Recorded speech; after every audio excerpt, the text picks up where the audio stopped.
Setengah tahun yang lalu, gelombang kejut kekuatan Luli mencapai tingkat ke-10. Dia telah mempelajari ini sejak saat itu, gelombang kejut kekuatannya telah mencapai tingkat 27, dan gelombang kejut jiwanya telah mencapai tingkat ke-12. Ini adalah serangan yang sangat menakutkan, tapi Luli tidak tahu apakah itu bisa menghancurkan kumpulan jiwa awam Long yang dengan satu gerakan. 26 lapisan kekuatan yang kuat terus melonjak. Ketika mereka tiba di kumpulan jiwa, mereka meledak lapis demi lapis, terus-menerus berdampak pada kumpulan jiwa orang awam Longyang. Dengan baik, mata awam Long yang tiba-tiba menyusut, dan ada sedikit kepanikan di matanya. Kolam jiwa adalah tempat terpenting bagi seseorang, karena jiwa ada di dalam. Jika kumpulan jiwa meledak, orang-orang akan hancur. Awalnya, dia ingin menghancurkan Xiao Bai dengan marah dan kemudian membasmi Luli. Tapi sekarang dia tidak terlalu peduli dan segera menutup matanya dan melihat ke dalam pikirannya untuk bertahan, kolam jiwa. Bum bum bum. Kekuatan yang kuat mengguncang kolam jiwa terus-menerus, dan tanpa berhenti sejenak, rasanya seperti seseorang yang berdiri di bawah air terjun terkena dampak keras dari amukan sungai. Orang awam Long yang bereaksi sangat cepat dan dengan cepat mengerahkan energinya yang dalam untuk membentuk lingkaran pelindung di luar kumpulan jiwa untuk menahan serangan gelombang kejut dari kekuatan Luli. Sayangnya, gelombang kejut Luli sangat kuat, dengan mudah menghancurkan lingkaran pertahanannya yang kental dan menyerang kumpulan jiwanya lagi dan lagi. Ada rasa sakit yang parah di kolam jiwa, dan jiwanya terkejut, seolah-olah terkoyak. Tuan Longyang hampir menyerah dan membiarkan kekuatan Luli menyerang. Orang awam Longyang telah hidup selama 500 tahun dan memiliki pikiran yang sangat kuat, meskipun jiwanya terluka saat ini, dia mengertakkan gigi dan terus mengumpulkan energinya yang dalam untuk menahan dampak Luli. 10 jalur, 20 jalur, 26 jalur. 26 gelombang kejut listrik diselesaikan hanya dalam satu tarikan napas, tetapi orang awam Longyang merasa seolah-olah 26 tahun telah berlalu. Retakan besar terbuka di kolam jiwanya, tapi untungnya tidak meledak, kalau tidak, dia pasti sudah mati saat ini. Tepat ketika dia menghela nafas lega dan bersukacita karena ketakutan yang masih ada, gelombang kejut jiwa di belakang Luli datang. Sebagai seorang kaisar manusia, bagaimana mungkin dia tidak memiliki harta pertahanan jiwa? Ada harta karun di luar kolam jiwa awam Longyang, yaitu manik yang dapat bertahan dari serangan jiwa. Hanya, gelombang kejut jiwa ini dengan mudah menembus jiwa, sepenuhnya mengabaikan harta pertahanan jiwa, dan kekuatan jiwa mulai berdampak pada jiwanya, menyebabkan jiwanya yang terluka terkena dampak yang hebat lagi. Jika Tuan Long yang bukan kaisar manusia, jika dia bukan monster tua yang telah hidup selama 500 tahun, jika jiwanya tidak cukup kuat, diperkirakan jiwanya akan musnah saat ini, atau setidaknya dia akan terkejut menjadi orang bodoh. Masalahnya adalah tidak ada jika. Tuan Longyang akhirnya menahannya. Dia menengadah ke langit dan mengeluarkan raungan marah. Otot-otot di wajahnya benar-benar terdistorsi dan tampak seperti hantu. Raungan itu penuh dengan rasa sakit yang menyayat hati, dan jiwanya rusak parah, hampir tak tertahankan baginya, dan dia hampir pingsan. Sudah terlambat untuk mengatakannya, tapi itu terlalu cepat. Faktanya, semuanya terjadi dalam percikan kalsium karbida. Luli menghela nafas sedikit ketika dia melihat orang awam Long yang meraung. Dia tahu bahwa kekuatannya tidak cukup untuk mengejutkan ombak. Jika ada dua lagi jika berada di tingkat ke-10, kumpulan jiwa awam Longyang pasti akan hancur. Ledakan. Gelombang kejutnya memiliki 27 tingkat, tetapi hanya mengejutkan 26 tingkat, meninggalkan tingkat terakhir secara alami untuk mencegah kecelakaan. Gelombang kejut terakhir tidak mengenai tubuh, tetapi mengenai kepala orang awam Longyang. Bang! Orang awam Longyang terpesona oleh kekuatan yang kuat, dan Xiao Bai membalas. Ladang Laiman Longyang telah lama runtuh, bagaimana dia masih bisa mempertahankan ladangnya setelah mengalami kerusakan parah pada jiwanya. Jadi tubuhnya hancur. Sebenarnya, Luli bisa saja mengambil risiko pada saat itu. Medannya menghilang, dan dia bisa menyerang lagi seperti kilat. Dengan situasi Master Long yang saat ini, dia benar-benar tak terhentikan. Namun, Luli tidak berani bertaruh. Dia tidak tahan dengan serangan balik kaisar manusia sebelum kematiannya. Bahkan jika dia bisa membasmi Tuan Longyang, dia akan hancur berkeping-keping. Engah. Orang awam Longyang berada di udara, mengeluarkan seteguk darah, wajahnya sepucat salju, dan ekspresinya sama ganasnya dengan binatang gila. Mendesis. Hembusan udara yang tak terhitung jumlahnya terdengar dari bawah, dan mata yang tak terhitung jumlahnya dipenuhi dengan keterkejutan dan ketidakpercayaan. Di kejauhan, mulut kecil Ji Mengyao terbuka begitu lebar sehingga dia bisa menelan sebutir telur. Bahkan Jekal terkejut saat ini. Dia baru saja terlempar dan tidak memperhatikan di sini. Begitu dia menoleh, dia melihat Luli menebas orang awam Long Yang dengan pisaunya. Sepertinya dia serius, terluka. Bagaimana ini bisa terjadi? Pikiran ini muncul di benak banyak orang. Bisakah alam abadi merusak alam kaisar manusia dengan satu gerakan? Apakah kamu yakin Long Yang tidak berakting? Hanya saja darah yang muncrat adalah darah asli, rasa sakit di wajah awam Long Yang, serta jeritan tajam tadi, terdengar bahwa awam Long Yang kesakitan yang menyayat hati. Tuan Long Yang tidak mungkin salah di sini, jadi Luli menyembunyikan kekuatannya. Masalahnya adalah Luli saat ini mengendarai roda kehidupan 9 tingkat, tidak mungkin palsu, bukan? Ada perbedaan yang tegas antara level prajurit di negeri Tiongkok. Perbedaan kekuatan antara satu level adalah perbedaan antara langit dan bumi. Apalagi keadaan abadi, bahkan jika Anda ingin membasmi kaisar pembasmi di negara raja, itu hampir mustahil. Kecuali jika orang setingkat raja itu telah memahami rahasia yang menantang surga, atau memiliki garis keturunan yang kuat. Ada juga premis bahwa kaisar manusia itu sia-sia. Abnormal. Kedua kata ini muncul di benak Jekal dan Ji Mengyao. Luli telah membasmi Raja Macan Tutul Api sebelumnya, tetapi Xiao Bai dan Ming Yu lah yang bekerja sama dengan Luli untuk membasmi Raja Macan Tutul Api, dan Raja Macan Tutul Api telah sangat parah terluka. Kejutan Jekal tidak terlalu kuat pada saat itu, tetapi sekarang dia dapat dengan jelas merasakan bahwa Tuan Long yang lebih kuat darinya, jadi dia secara alami sangat emosional. Ji Mengyao memikirkan saudara perempuannya Ji Mengtian, yang merupakan saudara perempuan kandungnya, dan saudara perempuan yang dia rasa rendah diri. Dia dulunya adalah ibu negara keluarga Ji, setelah Ji Mengtian beranjak dewasa, posisi ini diberikan kepada Ji Mengtian, dan Ji Mengyao juga yakin. Dia tidak pernah tahu mengapa Ji Mengyao jatuh ke tangan anak nakal seperti Luli, pada saat ini, dia akhirnya tahu. Alasan mengapa Luli disukai oleh penguasa istana pembasmi iblis dan menjadi terkenal di Zhongzhou memang bukan karena keberuntungan. Bagus. Jekal terbang ke udara, bagaimana dia bisa melewatkan kesempatan bagus seperti itu? Tubuhnya membubung ke langit seperti naga yang marah dan menembak langsung ke arah orang awam Long Yang. Sementara penyakitnya membasminya, dia ingin mencabik-cabik orang awam Long Yang. Melarikan diri. Orang awam Long yang mengetahui keadaan saat ini dengan sangat baik, jika tidak, dia tidak akan bisa melarikan diri ketika dia menyinggung paviliun Baihua, dia segera bergegas keluar formasi. Jiwanya rusak parah, dan dia tidak akan bisa pulih tanpa ramuan super dan setengah tahun. Jiwanya terluka parah, dan ada rasa sakit yang parah di jiwanya saat ini, bagaimana dia bisa mengatasi Jekal, yang juga berada di alam kaisar manusia. Hei, formasi itu tidak menahannya sama sekali. Dia terbang dan berubah menjadi meteor yang terbang ke arah timur, dengan cepat menghilang ke langit yang jauh. Begitu awam Long yang melarikan diri, orang-orang lainnya tercengang. Serangan Jekal barusan jelas memiliki kemampuan untuk mematahkan formasi, menghancurkan formasi hanya tinggal menunggu waktu saja, begitu formasi dipatahkan, apakah mereka masih bisa bertahan? Tentu saja yang terpenting adalah sang pelatih lolos, semangat juang mereka menurun, hati mereka diliputi ketakutan, dan moral militer mereka tidak stabil. Ayo pergi. Ji Mengyao juga takut, melihat lebih dari 1000 orang yang telah membentuk formasi bisa bubar kapan saja, dia segera berteriak manis dan meraung ke arah selatan bersama 3 pemuda tampan. Ketika Ji Mengyao dan Tuan Muda itu melarikan diri, kerajaan lebih dari 1000 raja berada dalam kekacauan. Karena lebih dari 1000 orang ini sebenarnya bukanlah pejuang dari Yuzhou, tetapi diam-diam dimobilisasi dari berbagai kekuatan di Zhongzhou, tetapi mereka bukanlah pejuang di bawah Sekte Nether dan Istana Samsara. Formasi ini tidak bisa diatur dalam 1 atau 2 hari, butuh waktu lama untuk menyesuaikannya, apalagi jika salah satu dari 1000 orang melakukan kesalahan maka formasi akan langsung runtuh. Untuk merencanakan acara hari ini, Ji Mengyao bersusah payah. Butuh banyak pemikiran untuk mengumpulkan 1280 orang. Mereka tidak dapat dimobilisasi dari Istana Reinkarnasi dan Sekte Netherworld, jika tidak mereka akan ditemukan oleh Istana Pembasmi Iblis, dan mereka hanya dapat disuap, dipaksa, dan dibujuk secara diam-diam. Membasmi Luli sebenarnya tidak terlalu sulit, kesulitannya adalah hal itu tidak bisa dikaitkan dengan Sekte Netherworld dari Istana Reinkarnasi dan tidak ada bukti yang tertinggal.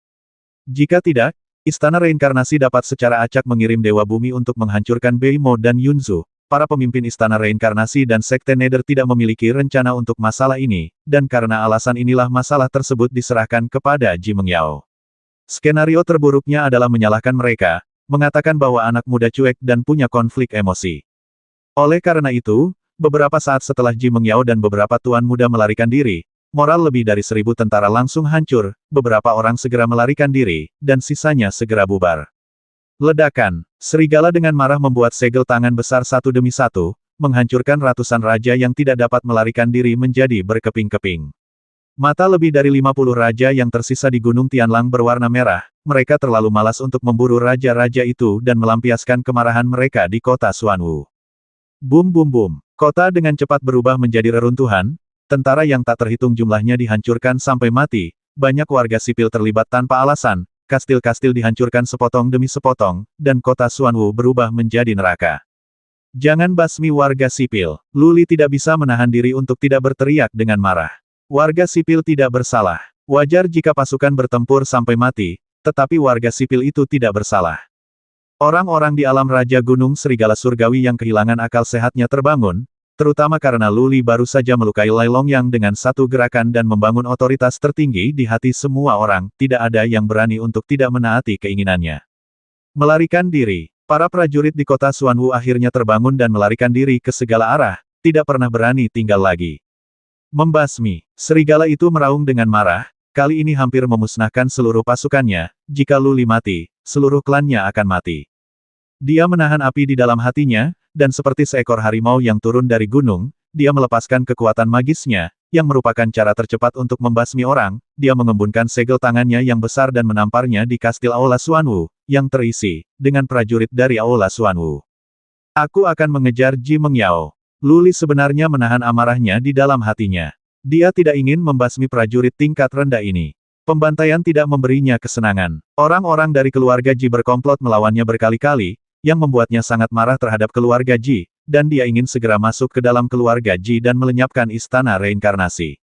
Aku ikut denganmu. Jekal tidak berani membiarkan Luli pergi sendirian, jadi dia segera mengikuti Luli pergi. Sebelum pergi, dia berkata kepada puluhan pangeran dan pangeran, dengarkan Tuan Yang Agung, prajurit bisa membasmi, tapi warga sipil tidak boleh terluka secara tidak sengaja. Setelah 3 jam pengejaran, kemudian kita akan bertemu di kota Tianlong di tengah. Kali ini saya hampir gagal, lusinan orang di alam penguasa Gunung Tianlang meninggal. Jekal secara alami tidak akan melepaskan kesempatan untuk membalas dendam, dan meninggalkan lebih dari 50 orang di puncak kerajaan raja untuk berburu selama 3 hari. Adapun berapa banyak prajurit yang bisa melarikan diri dari istana Xuanwu, Jekal tidak peduli. Dia mencapai batas kecepatannya dan mengejar Luli, hanya untuk menemukan bahwa Luli sebenarnya sedikit lebih cepat darinya. Dia mengerutkan bibirnya dengan tenang, dia memang orang aneh. Jika Luli bisa menembus kaisar manusia, seberapa mengerikan kecepatannya. Mereka berdua terbang jauh ke selatan dan bertemu dengan beberapa tentara dan prajurit yang melarikan diri. Luli tidak bergerak, tapi Jekal tidak sopan dan membasmi mereka semua. Keduanya mengembangkan indera spiritualnya hingga ekstrim dan bekerja keras untuk menemukan Ji Mengyao dan lainnya. Mereka tidak melarikan diri terlalu lama, tetapi Luli dan yang lainnya sudah setengah batang dupa lebih awal. Secara logika, mereka tidak dapat melarikan diri jauh, jadi mereka harus melarikan diri paling banyak 100.000 mil. Namun, Luli dan keduanya terbang jauh, terbang ratusan ribu mil, tetapi mereka tidak mengejar mereka. Mata Luli berkedip beberapa kali, dan dia membeku di tempat dan menatap Jekal di belakangnya, keduanya mengerutkan kening. Jelas sekali keduanya mengejar ke arah yang salah, Ji Mengtian pasti telah mengubah arah setelah melarikan diri dari jarak jauh. Jika tidak, kecepatan mereka berdua pasti sudah menyusul sejak lama, yang terkuat di antara Ji Mengtian dan 4 lainnya hanyalah mereka yang berada di alam Junhou akhir, jadi kecepatan mereka tidak akan terlalu cepat. Karena tidak mengarah ke selatan, maka hanya bisa mengarah ke timur dan barat. Timur adalah arah Zhongzhou, dan orang awam Longyang melarikan diri ke arah timur, jadi Jekal berpikir sejenak dan berkata, bagaimana kalau kita mengejar ke arah timur? Tidak, ke barat. Luli menggelengkan kepalanya dan berkata, Ji Mengyao adalah wanita yang sangat pintar. Menurut logika normal, mereka pasti akan lari menuju Zhongzhou. Tapi orang pintar pasti suka bermain kartu yang tidak sesuai dengan akal sehat, jadi, untuk barat. Oke, Jekal mengangguk, itu semua pertaruhan, itu tergantung keberuntungan. Semakin lama waktu berlalu, semakin sulit menemukan mereka. Ini bukan Yunzhou, bukan wilayah mereka. Keduanya berubah menjadi 2 aliran cahaya dan bergegas menuju barat, kecepatan mereka mencapai batasnya, terbang dalam garis paralel dan terpisah ratusan mil, sehingga memudahkan pencarian. Setelah terbang selama setengah jam, tiba-tiba terdengar teriakan keras dari Jekal di mana harus melarikan diri. Tertangkap, Luli sangat gembira dan bergegas menuju serigala, hanya untuk melihat serigala mengejar 3 sosok, semuanya laki-laki. Hehe, Luli tidak mengejar Jekyll. Dia mencibir dan mengamati area itu dengan pikiran rohaninya, sementara orang-orang berputar-putar untuk mencari. Setelah beberapa saat, dia menemukan sedikit fluktuasi terlarang di tiang gunung kecil, jejak ejekan muncul di sudut mulutnya, dan dia mengangkat tangannya untuk menembakkan aliran cahaya ke tiang gunung. Ledakan, cahaya terlarang bersinar di tiang gunung, dan kemudian pemandangan berubah drastis. Seorang wanita cantik berdiri dengan menyedihkan di dalam, memandang Luli dan berkata, "Tuan Lu, mengapa kamu harus membasmi mereka semua? Saya adalah wanita langsung dari gunung keluarga Ji. Membasmiku tidak akan ada gunanya bagimu." Hehe, Luli tersenyum tipis, Ji Mengyao baru berada di tahap akhir dari alam Junhou, jadi tidak ada tekanan sama sekali padanya. Jekyll mungkin akan segera kembali, dan dia tidak takut dengan kenakalan Ji Mengyao, dan berkata, "Membasmimu memang tidak baik bagi kami, tapi kamu hampir membasmiku hari ini. Jika aku membalas dendam padamu, aku tidak akan bisa untuk mengungkapkan kemarahan di hatiku. Menurutmu apa yang harus kita lakukan?" Ekspresi ketakutan di wajah Ji Mengyao menjadi semakin kuat. Penampilannya yang menyedihkan bisa membuat hati pria manapun melunak. Dia menyilangkan lengannya dan meremas kedua bola montok itu dengan lebih bangga. Dia menatap Luli dengan menyedihkan dan berkata, "Tuan Lu, Anda, Tuan, punya banyak uang, jadi luangkan saja Mengyao kali ini, kan? Selama Anda tidak membasmi saya, selama Anda tidak mengotori tubuh saya akan menyetujui permintaan lainnya kamu punya.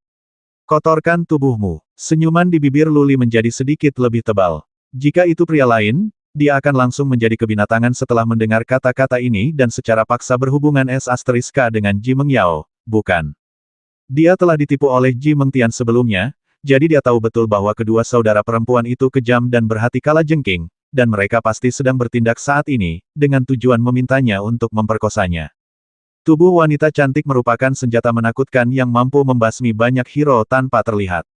Luli percaya bahwa Ji Mengyao pasti punya rencana cadangan, jika dia menunjukkan sifat kebinatangannya dan memperkosanya, dia mungkin akan dibasmi tanpa mengetahui alasannya. Mungkin ada racun di tempat dia bercinta, dan dia akan mati tanpa sadar jika dia menyentuhnya. Kekuatan utama Istana Pembantai Iblis melindungi Luli selama 10 tahun. Tak satu pun dari 12 keluarga kerajaan di Zhongzhou berani membasmi Luli secara terbuka. Luli yang sama sebenarnya tidak berani terlalu serius dengan 12 keluarga kerajaan. Jika kamu membasmi keturunan langsung dari 12 keluarga kerajaan, mereka akan sangat marah. Misalnya jika kamu membasmi Ji Mengyao di depanmu, keluarga Ji pasti akan marah besar. Mungkin mereka tidak akan memburu Luli saat itu, tapi keluarga Ji pasti bisa mengirim orang ke Bei Mo dan Yunzu untuk membasmi sekelompok orang sebagai balas dendam.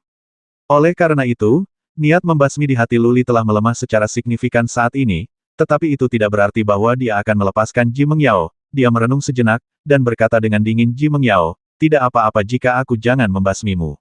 Buka saja pakaianmu." Menanggalkan pakaian, Ji Mengyao terkejut, lalu berkata dengan campuran rasa malu dan marah di wajahnya, "Luli, apa yang kamu pikirkan? Jika kamu berani mencemari tubuhku, aku tidak akan membiarkanmu pergi meskipun kamu adalah hantu." Haha, Luli tertawa terbahak-bahak. Pada saat ini, dia 100% yakin bahwa Ji Mengyao sengaja merayunya. Dia terus menekankan bahwa dia tidak boleh mencemari tubuhnya. Faktanya, dia hanya ingin dia memperkosanya. Tidak ada tipuan di dalamnya, dan dia tidak akan mempercayainya bahkan jika dia membasmi Luli. Wajah Luli menjadi dingin, senjata ilahi Kaisar Naga muncul di tangannya, dan dia berteriak dengan dingin, "Matilah, atau buka pakaianmu, kamu pilih, kan? Aku hanya memberimu 10 napas." Mata Ji Mengyao berkedip-kedip. Dia ingin Luli memperkosanya, tapi itu tidak berarti dia bisa membiarkan Luli mengganggunya sesuka hati. Di alam liar ini, dalam keadaan telanjang, bagaimana dia, putri tertua keluarga Ji, bisa melakukan hal seperti itu? Dia berpikir sejenak, mengertakkan gigi dan berkata, "Luli, jika kamu ingin membasmiku, basmi saja dia. Anak-anak dari keluarga Ji lebih baik mati daripada dipermalukan." Bas, Luli tidak lagi sopan, dan pikiran spiritualnya yang kuat terpancar, berdampak pada kumpulan jiwa Ji Mengyao. Benar saja, ada harta pertahanan jiwa di luar kolam jiwanya, perisai cahaya biru menyelimuti jiwanya, mengisolasi dampak dari pikiran spiritual Luli. Mendengus, harta pertahanan jiwa ini memiliki kekuatan pertahanan yang kuat, tapi itu tidak berarti banyak bagi Luli. Dia mengubah mode serangan pikiran spiritualnya dan mengubahnya menjadi gelombang kejut jiwa, yang secara langsung mengejutkan kolam jiwa Ji Mengyao dan mulai memengaruhi jiwanya. Ah!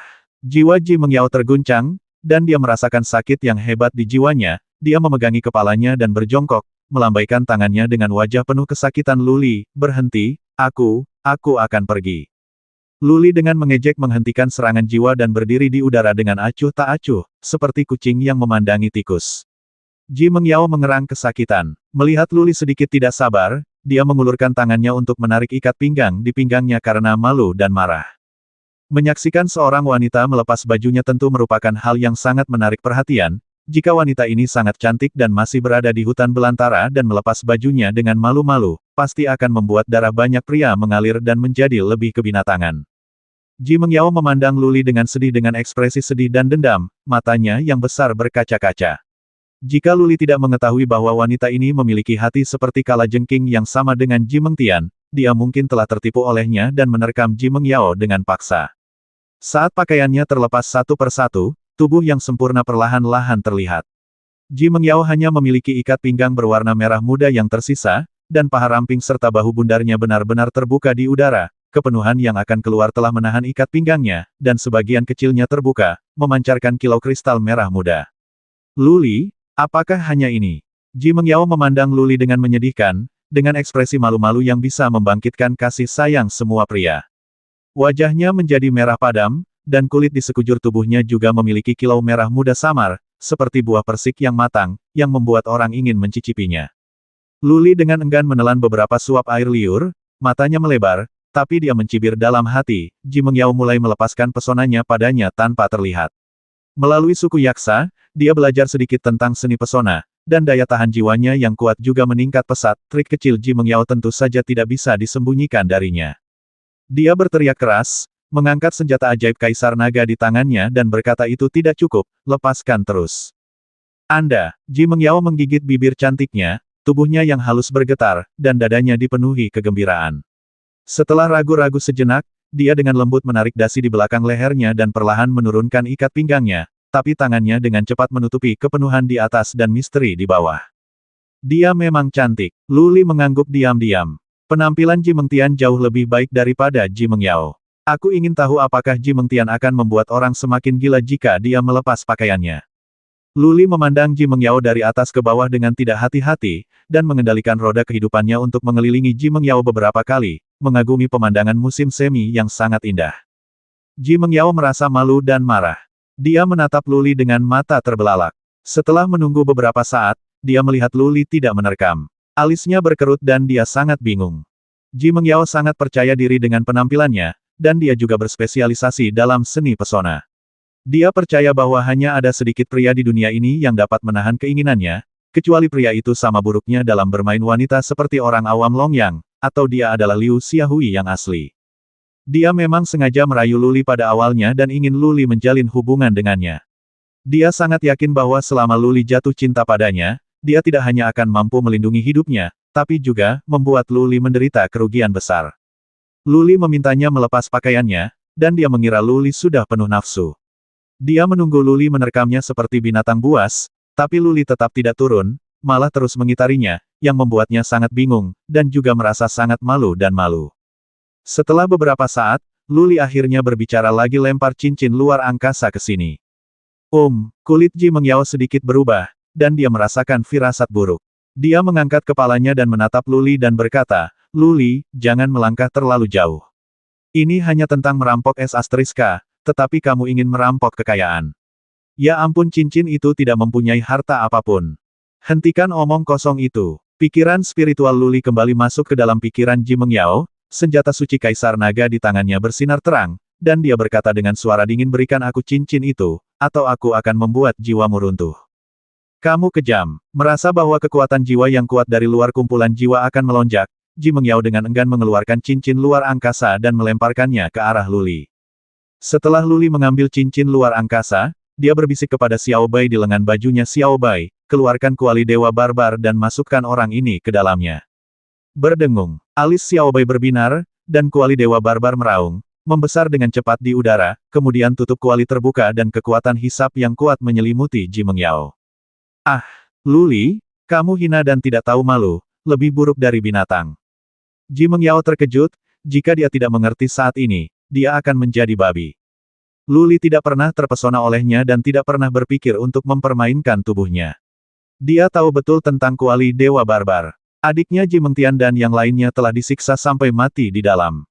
Setelah tersedot ke dalam kuali Dewa Barbar, siksaan neraka akan menunggunya. Hei, cahaya menyinari tubuhnya, dan tanda burung Phoenix api muncul di lehernya, berniat menggunakan sihir garis keturunannya untuk menyerang Luli. Tubuhnya terbang ke samping, mencoba menghilangkan isapan dari kuali Dewa Barbar.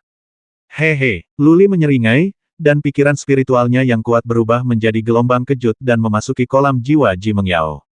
Ji Mengyao menjerit kesakitan. Dia tidak punya waktu untuk melepaskan keterampilan sihir garis keturunannya dan tidak mampu menahan kekuatan hisap, jadi dia tersedot oleh Barbarian God Cauldron.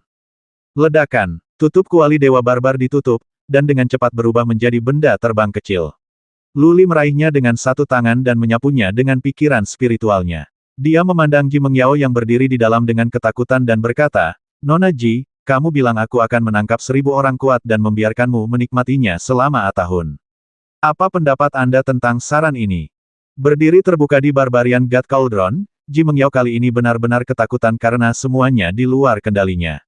Ketika dia mendengar kata-kata Luli, dia menjadi pucat karena ketakutan. Dia adalah seorang wanita muda dari keluarga Ji. Meskipun dia tidak murni dan polos, dia masih menjadi kupu-kupu sosial yang terkenal di Zhongzhou dan bersenang-senang dengan banyak anggota keluarga. Tapi dia tidak menganggap dirinya pelacur, dan tidak ada pemuda biasa yang bisa menyentuhnya. Membayangkan membiarkan 1000 pria kuat memperkosanya selama setahun membuat orang bergidik, lebih tidak nyaman daripada membasminya. Bagaimanapun, dia adalah anggota langsung dari keluarga Ji. Jika masalah ini menyebar, dia tidak akan bisa hidup dengan rasa malu. Adapun bagaimana 1000 orang kuat bisa dilempar ke dalam, dan bagaimana orang kuat biasa bisa mengalahkannya di alam Junhou, dia tidak memikirkan hal-hal ini. Dia hanya sangat takut hingga seluruh tubuhnya gemetar karena segala sesuatunya tidak ada lagi di bawah kendalinya. Orang-orang segera memakai pakaian setelah lahir, pakaian dapat menghangatkan dan menutupi tubuh, serta dapat memberikan rasa aman pada manusia.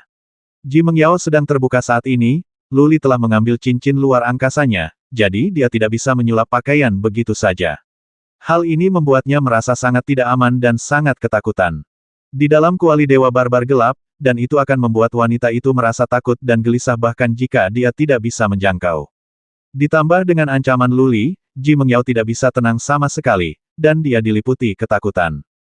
Tentu saja Luli tidak akan memasukkan 1000 orang kuat, dia hanya ingin menakut-nakuti Ji Mengyao untuk membalas dendam. Untuk saat ini, dia tidak memikirkan bagaimana menghadapinya, jadi dia hanya menarik pikirannya dan mengabaikannya, membiarkannya menggeliat di dalam. Memanggil, sesosok terbang kembali di kejauhan, dan serigala kembali, memegang 3 tuan muda di tangannya. Ketiga pemuda itu berlumuran darah, dengan banyak tulang patah dan luka serius. Ledakan, setelah Jekal terbang kembali, dia melemparkan mereka bertiga ke tanah, terbang ke arah Luli dengan senyum cabul di wajahnya, dan berkata, Tuan Muda Li, kenapa kamu tidak bermain-main dengan perempuan jalang itu? Itu keluarga Nona Ji, dia sangat cantik dan cantik. Aku masih bersiap untuk menjagamu. Terlalu mudah bagi Jekal untuk mengejar 3 alam Junhou. Jekal baru saja kembali, tetapi setelah mendeteksi bahwa Ji Mengyao sedang melepas pakaiannya, dia tidak datang untuk mengganggu Luli. Luli berkata dengan tidak setuju wanita ular, tengkorak merah muda, kesenangan apa yang ingin kamu mainkan? Aku akan memberikannya padamu. Hei, aku tidak berani. Jekal menggelengkan kepalanya, ia tidak berani membasmi ketiga tuan muda ini, apalagi menganiaya Ji Mengyao. Luli dilindungi oleh orang-orang penting, tapi sebenarnya tidak. Jika dia berani menggoda Ji Mengyao, orang kuat dari keluarga Ji pasti akan datang ke Gunung Tianlang dan membasmi semua anggota klannya setelahnya. Jekal memandang ketiga tuan muda di bawah dan bertanya, Tuan Muda Li, apa yang harus kita lakukan terhadap ketiga orang ini? Luli memandang mereka dan bertanya dengan dingin siapa nama kalian bertiga dan dari keluarga mana kalian berasal. Jawab dengan jujur, jika tidak, Kaki ketiga pemuda itu patah, dan banyak tulang di tubuh mereka yang dipatahkan oleh serigala. Ada kaisar manusia di atas. Mereka bertiga sudah lama menyerah untuk melarikan diri dan melawan. Setelah mendengar kata-kata Luli, ketiganya memiliki ekspresi kebencian di mata mereka. Mereka menatap Luli dan tetap diam. Memanggil. Serigala menjadi marah ketika melihatnya, dan sebuah cambuk muncul di tangannya. Ada banyak duri tajam di cambuk itu, dan dia mengayunkannya ke bawah seperti kilat. Dia tidak berani membasmi beberapa orang, tapi dia tidak punya keraguan untuk menganiaya mereka. Ah!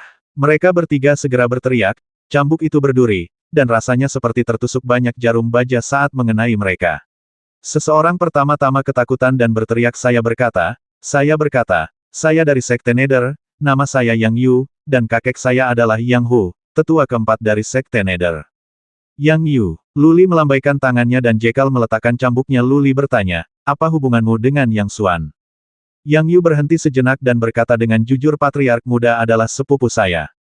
Oh, Luli mengangguk, merasa sedikit sakit kepala. Yang Yu adalah keturunan langsung dari keluarga yang dari Sekte Nether. Jika dia terbasmi, keluarga yang mungkin akan mengamuk. Dia mengarahkan pandangannya yang seperti belati kedua orang lainnya, dan salah satu dari mereka segera berkata nama saya Zhao Ge, dan saya adalah kepala keluarga muda dari keluarga Zhao di Crystal Palace. Orang lain mengikuti dan berkata nama saya Li Gu, dan saya adalah pemimpin muda Star Alliance. Istana Kristal, perjanjian. Ini adalah dua kekuatan besar di selatan Yuzu. Luli telah menerima kabar sebelumnya bahwa para leluhur muda dari dua kekuatan besar di selatan begitu terobsesi dengan Ji Mengyao hingga mereka kehilangan jiwa. Tampaknya berita ini benar, jika tidak, bagaimana mereka berdua bisa mempertaruhkan nyawa dan mengikuti Ji Mengyao ke kota Xuanwu? Hei, Luli menghindar, dan senjata ilahi Kaisar Naga menghantam kepala Zhao Ge dan Li Gu dengan keras, mengejutkan mereka berdua sampai mati. Dia tidak berani membasmi Ji Mengyao dan Yang Yu, jadi mereka tidak sopan. Meski dua kekuatan besar, Crystal Palace dan Star Alliance, memiliki hubungan baik dengan makam Tiandi, kedua kekuatan besar tersebut akhirnya memilih untuk menyerang Yunzu. Selama mereka menyerang Yunzu, mereka adalah musuh, bahkan jika Luli menghancurkan dua kekuatan besar, Ye Luo pasti tidak akan mengatakan apapun. KKK, kedua orang yang masih hidup dan menendang tadi berubah menjadi dua mayat yang dimutilasi. Darah dari kedua orang tersebut terciprat ke wajah Yang Yu, yang membuatnya takut dan membuat giginya bergemeletuk. Mendengus, Luli memandang Yang Yu dengan jijik. Yang Yu ini jauh lebih buruk dari Yang Xuan, dan dia pengecut. Senjata ajaib di tangan Luli perlahan bergerak ke samping dan bertumpu pada leher Yang Yu. Jangan basmi aku, Tuan Lu. Kali ini semua adalah gagasan si jalang Ji Mengyao. Aku datang ke sini hanya untuk bersenang-senang. Aku bersumpah aku tidak punya niat membasmimu. Yang Yu segera memohon belas kasihan dan menyalahkan Ji Mengyao, wajahnya menjadi sangat pucat, giginya terus bergemeletuk, dan dia sangat ketakutan. Luli merenung sejenak dan berkata, apakah aku membasmimu atau tidak tergantung pada nilaimu. Jika kamu dapat menemukan sesuatu dan informasi yang membuatku bersemangat, mungkin aku bisa membiarkanmu kembali ke Zhongshu. Mata Yang Yu berbinar dan dia hampir menangis. Meskipun dia adalah keturunan langsung dari keluarga Yang, dia adalah seorang yang berjerawat dan keluarga tidak menghargainya. Hal baik apa yang bisa dia lakukan? Di sisi lain Luli, dia memegang kuali Dewa Barbar, yang merupakan senjata semi-ilahi. Bagaimana Luli bisa melihat barang-barang Yang Yu? Setelah beberapa saat, Yang Yu memikirkan sesuatu dan berkata saya memiliki sejumlah teknik rahasia kuno, yang berbasis jiwa, dan diperoleh di situs bersejarah. Tuan Lu mendengar bahwa Anda adalah seorang pejuang jiwa, dan saya harap ini bisa berguna bagimu. Cincin Yang Yu berkilat dan dia menyerahkan gulungan kulit binatang emas dengan satu tangan. Luli mengambil kuali Dewa Barbar dan melihatnya sekilas, itu memang teknik rahasia kuno, dengan karakter kuno di dalamnya. Luli melihat sekilas ke teknik rahasia dan menemukan bahwa itu memang teknik rahasia tipe jiwa. Meskipun dia tidak tahu seberapa kuatnya, dia mengangguk sedikit dan berkata, benda ini agak berguna, tapi, aku punya banyak teknik rahasia tipe jiwa. Hal ini tidak dapat mengubah hidupmu. Aku tidak punya apa-apa lagi. Yang Yu tampak sedih. Statusnya dalam keluarga tidak tinggi. Dia hanya memiliki senjata suci, baju besi pertahanan surgawi, dan beberapa ramuan dan materi spiritual, Xuan Jing. Hal-hal ini pasti akan diremehkan oleh Luli. Melihat mata Luli menjadi dingin dan tubuhnya dipenuhi aura pembasmi, Yang Yu tiba-tiba menjadi lebih pintar saat ini. Dia teringat sesuatu dan berseru ngomong-ngomong, saya tahu. Buah bodi, saya tahu di mana ada buah bodi, buah. Dengan baik, mata Luli tiba-tiba bersinar terang. Dia tidak berniat membasmi Yang Yu, tapi hanya membuatnya takut. Bukankah dia mengharapkan keuntungan yang tidak terduga? Dia dan Luling mengirim orang untuk mencari begitu lama, Tetapi tidak ada kabar tentang buah bodi, bukankah mereka berharap Yang Yu mengetahuinya? Luli mengutus banyak orang untuk mencari buah bodi, dan meminta bantuan orang-orang dari keluarga Du untuk menemukannya. Selain itu, Lu Ling juga mengirimkan orang untuk mencarinya. Istana Samsara adalah kekuatan terbesar di Zhongzhou, dan memiliki anisasi kamar dagang sebesar kuil yang berada di bawah kendalinya, sehingga mudah untuk mengetahui beberapa informasi. Meskipun mereka tidak tahu mengapa Luli dan Lu Ling mencari buah bodi, dan orang-orang di Istana Reinkarnasi tidak mengerti bahwa buah bodi dapat menyembuhkan racun kematian para dewa dan makhluk abadi, orang-orang di Istana Reinkarnasi masih ingat hal ini. Jika buah bodi muncul di Zhongzhou, mereka pasti akan segera mengambilnya. Saya tidak akan memberi kesempatan pada Luli. Istana Reinkarnasi juga memberitahu Sekte Netherworld dan Paviliun Baihua tentang masalah tersebut, meminta mereka untuk bersama-sama memperhatikan buah bodi dan menurunkannya segera setelah mereka menemukannya. Penjelasan Yang Yu dapat diterima oleh Luli, dan karena Yang Yu sangat pengecut, masalah ini tidak mungkin merupakan konspirasi, dan dia berkata dengan suara serius, dari mana kamu mengetahui tentang buah bodi? Jika ada setengah kebohongan, konsekuensinya adalah kau tahu, ada kaisar manusia di sampingku, dan jika seseorang berbohong, jiwanya akan berfluktuasi dengan aneh. Luli mengancam Yang Yu, tetapi Yang Yu mengatakan dia tidak berani dan menunjuk pisau di lehernya. Setelah Luli menjauh, dia berkata, saya tidak yakin tentang spesifiknya. Sebelum saya datang ke Yunzhu, saya baru saja mendengarnya. Ada sekumpulan buah suci di taman spiritual sebelah kuil Buddha yang akan segera matang. Tampaknya ada buah bodi di dalamnya, dan sebagian besar buah spiritual ini akan dilelang. Taman spiritual ini sangat terkenal di Zhongzhou. Kumpulan buah suci akan matang setiap 100 tahun, itu akan menimbulkan sensasi besar setiap saat. Tuan Lu, berita ini benar sekali. Jika saya berbohong kepada Anda, saya akan mati dengan menyedihkan. Setelah Luli mendengar ini, dia mengalihkan pandangannya ke Jekal, yang berpikir sejenak dan berkata, memang ada taman spiritual yang terkenal di kuil Buddha Agung. Kuil Buddha Agung tidak kuat sebelumnya, karena taman spiritual ini terus-menerus ada, menciptakan orang-orang kuat. Selama ribuan tahun terakhir, dia telah meningkat pesat, dan sekarang reputasinya berada di peringkat 5 besar di Zhongzhou. Luli mengalihkan pandangannya ke Yang Yu dan berkata, tahukah kamu kapan kuil Buddha Agung akan melelang buah spiritual? Tahu, Yang Yu berkata dengan pasti, seharusnya 2,5 bulan kemudian, tanggal 19 September dalam kalender Zhongzhou.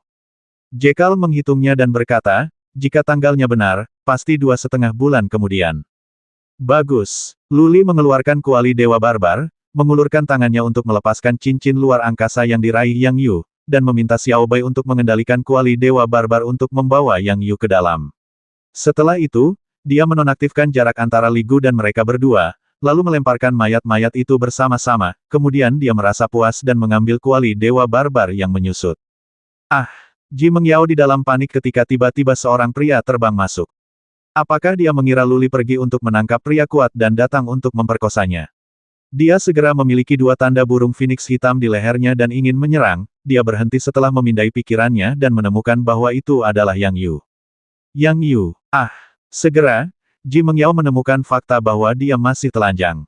Dia selalu memandang rendah pustula Yang Yu dan menolak untuk menyentuhnya dengan jarinya. Tapi sekarang dia berdiri terbuka di depannya. Yang Yu memukul kuali Dewa Barbar dengan keras dan menyentuh lukanya. Dia memamerkan giginya dan mengerang beberapa kali.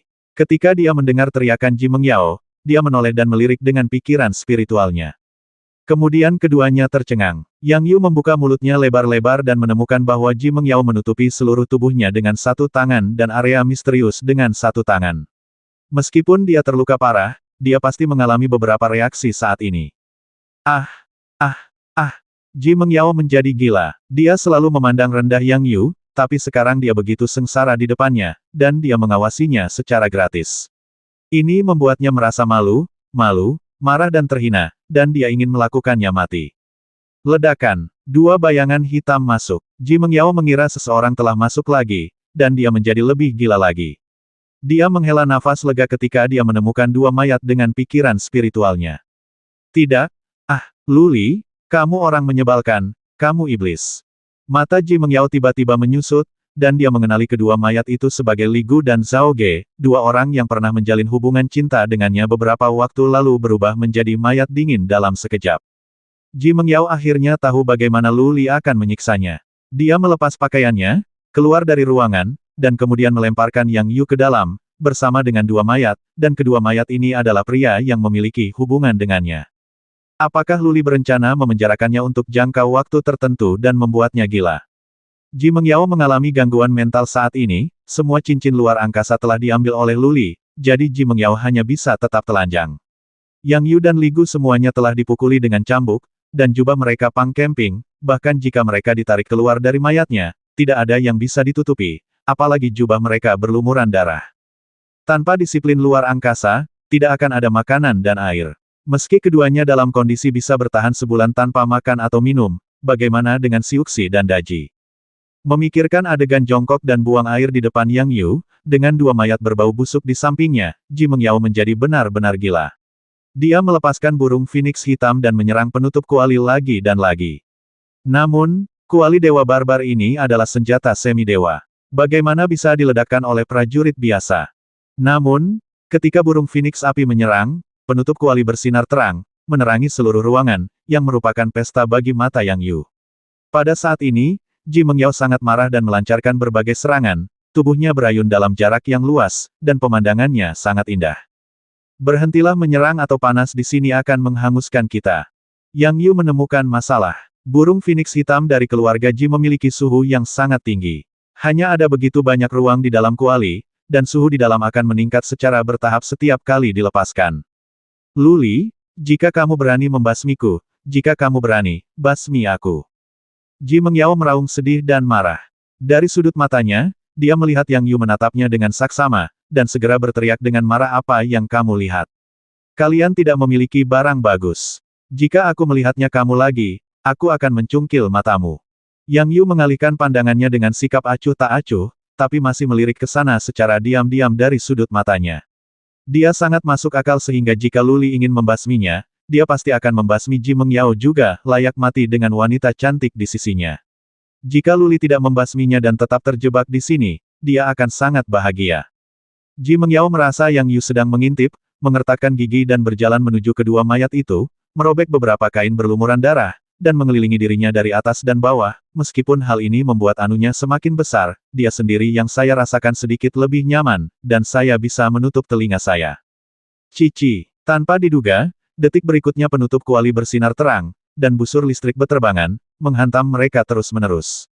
Asap hitam segera muncul di sekujur tubuh mereka. Tidak banyak kain pada kedua orang dan kedua mayat tersebut, dan mereka semua tertutup, diterbakar menjadi bubuk hitam. Seluruh tubuh Ji Mengyao gemetar, sebagian kulit dan rambutnya terbakar, kulitnya menjadi hitam hangus di banyak tempat, rambutnya acak-acakan, dan dia tampak seperti hantu. Bagaimana dia bisa tetap terlihat cantik dan mempesona? Nona Mengyao, sebuah suara bercanda terdengar di dalam, kamu sangat cantik dan dan kamu tidak bisa menghargainya dengan pakaianmu. Menurutku lebih baik tidak memakai apapun. Aku akan pergi ke kota Samsara nanti dan meninggalkanmu di alun-alun kota agar semua orang di kota dapat melihatnya. Mari kita semua kagumi tubuh indahmu. Engah. Ji Mengyao memuntahkan darah, matanya memutih, tubuhnya lemas, dan dia pingsan karena kemarahan Luli. Luli belum memutuskan bagaimana menghadapi Ji Mengyao dan Yang Yu. Jika mereka terbasmi, mereka akan berada dalam masalah yang tak ada habisnya. Jika mereka dilepaskan, Luli tidak akan senang, jadi dia melemparkan mereka ke dalam dewa barbar. Cauldron, menyebabkan mereka berdua menderita kejahatan dan mengeluarkan bau mulut. Luli dan Jekal berdiskusi sebentar dan memutuskan untuk melanjutkan rencana Luling dan menyerang kota lain sampai Luling mengirim pesan kepada mereka untuk kembali. Lelang di kuil Buddha Agung baru akan dimulai dalam 2,5 bulan. Masih ada waktu di sini, dan orang perlu dikirim untuk mengonfirmasinya. Jika tidak, bagaimana jika Yang Yu menipu orang? Apakah ada jebakan di sana? Keduanya terbang menuju kota Tianlong yang telah disepakati, dan bertemu dengan beberapa prajurit dari Gunung Tianlang dalam perjalanan. Luli meminta seseorang untuk kembali dan memberitahu Luling apa yang terjadi di sini, dan meminta Luling mengirim seseorang untuk memverifikasi keaslian buah bodi di kuil Buddha Agung.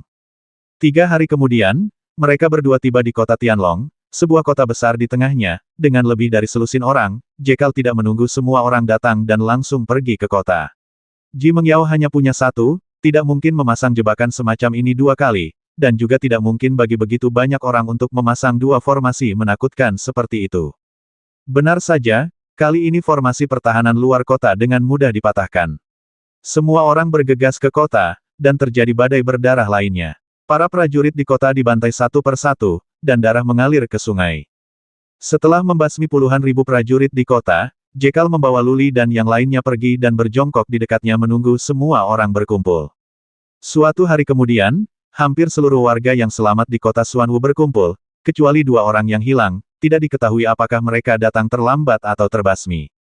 Jekyll memutuskan untuk tidak menunggu lebih lama lagi, dan membawa orang-orang kembali ke kota Tianlong lagi, dan kemudian pergi dalam susunan teleportasi, bersiap untuk membantai kota itu sepenuhnya.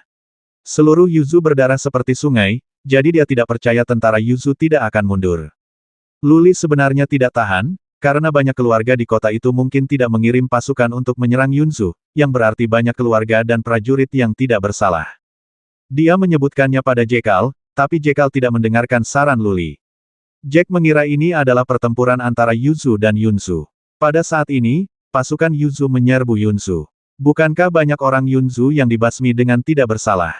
Jika mereka tidak melakukan pembasmian besar-besaran di sini, pasukan Yunzu tidak akan mundur, dan lebih banyak orang akan mati di Yunzu saat itu.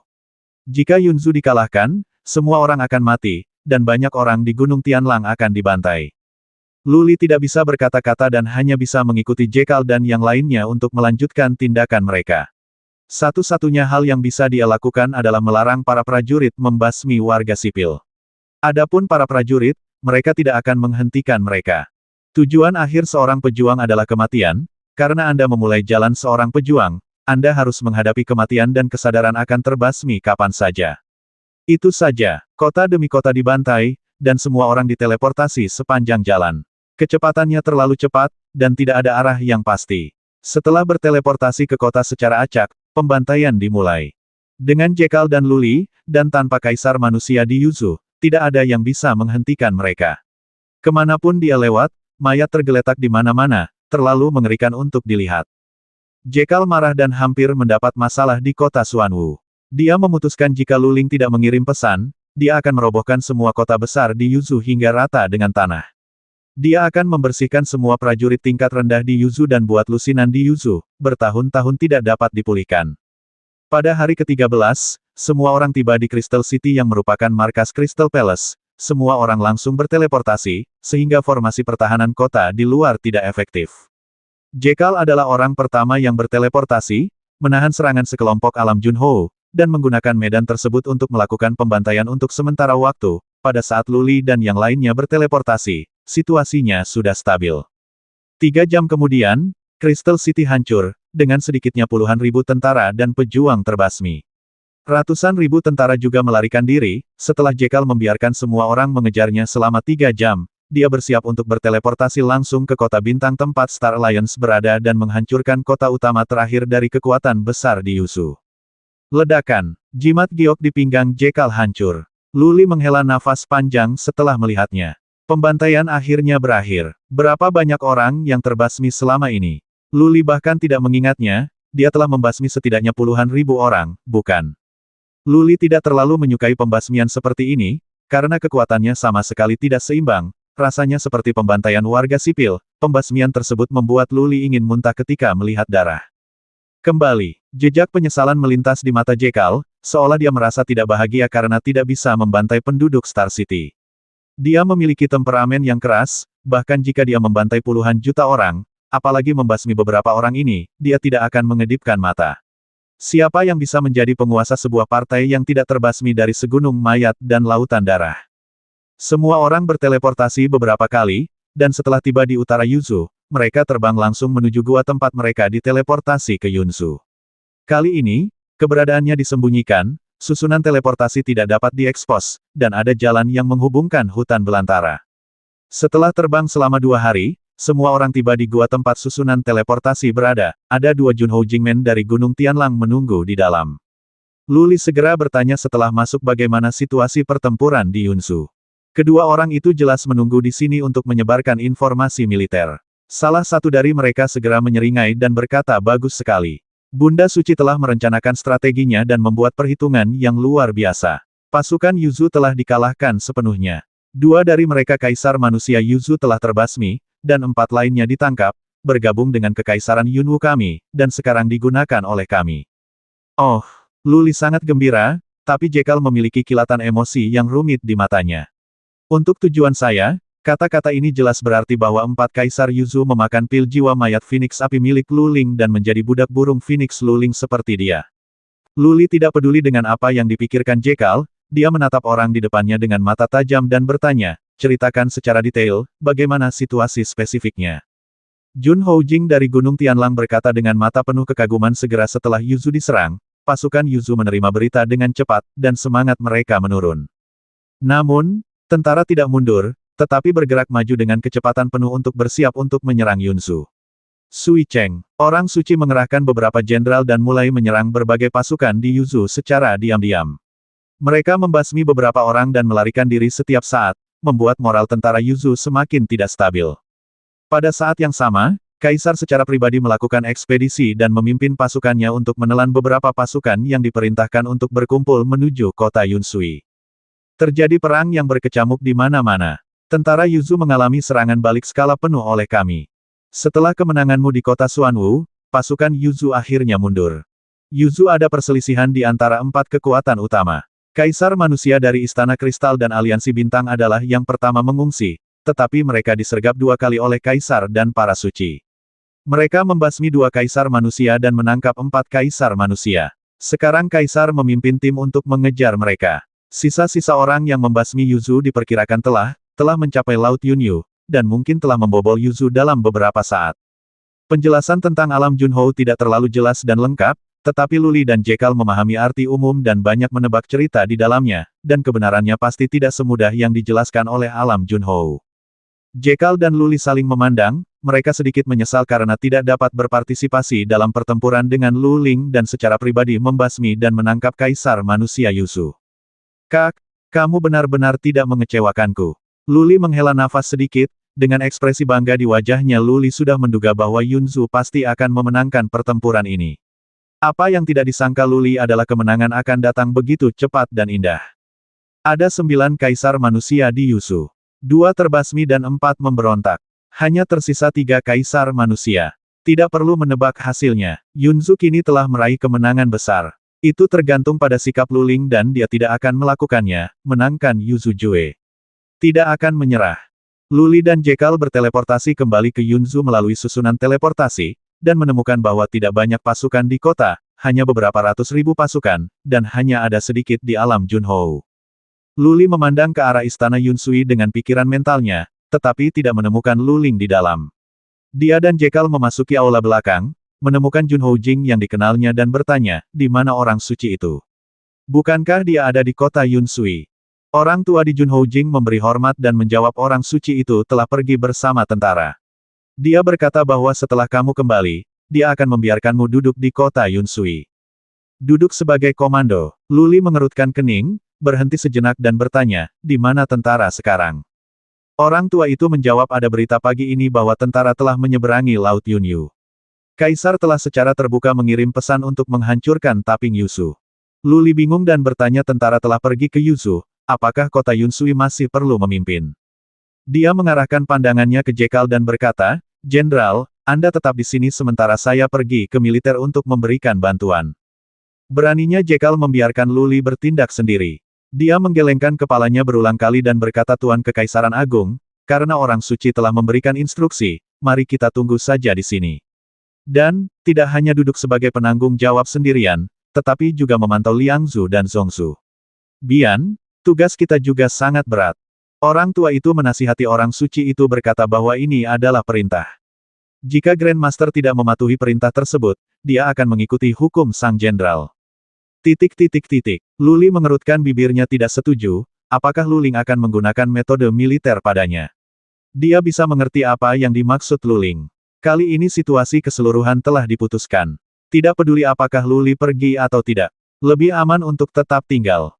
Lu Li mengira sudah ada 11 kaisar manusia di sekitar Lu Ling, dan hanya ada 3 kaisar manusia utama di Yuzu.